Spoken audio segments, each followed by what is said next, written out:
خراب سندھ من الہند کی حدیث ہے، یہ بہت بڑی حدیث ہے رسول اللہ صلی اللہ علیہ وسلم کی۔ آپ صلی اللہ علیہ وسلم نے بات کی ہے کہ بیضاء الخراب فی الارض، دنیا کے اندر خرابی آئے گی۔ ہمارے بارے میں آپ نے فرمایا خراب سندھ من الہند و خراب الہند من السندھ۔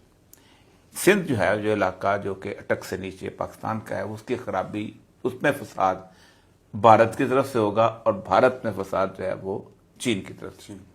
اب میں آپ کو خراب کے بارے میں بتاتا ہوں۔ خراب دیار کہتے ہیں، تخریب کہتے ہیں، خرد کہتے ہیں، ردی کو، فاسد کو، اجڑنے کو، فساد کو، یہ ساری چیزیں اس کے اندر آتی ہیں۔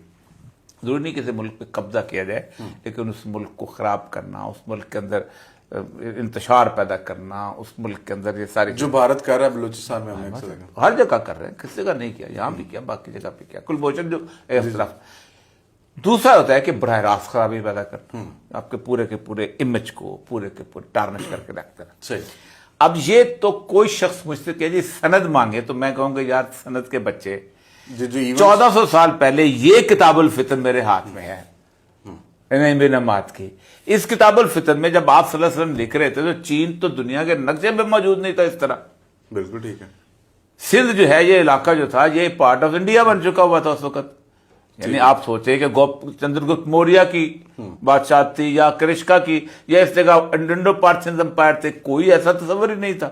سندھ، قدیمی سندھ کی آپ صلی اللہ علیہ وسلم نے بات کی ہے نا، تو یہ اس وقت کس نے سوچا کہ چین انڈیا سے لڑے گا؟ اس وقت کس نے سوچا کہ ہم انڈیا سے لڑیں گے؟ تو اس کا مطلب یہ ہے کہ ایک لا آف پروبیبلٹی ہے جس کے ساتھ اب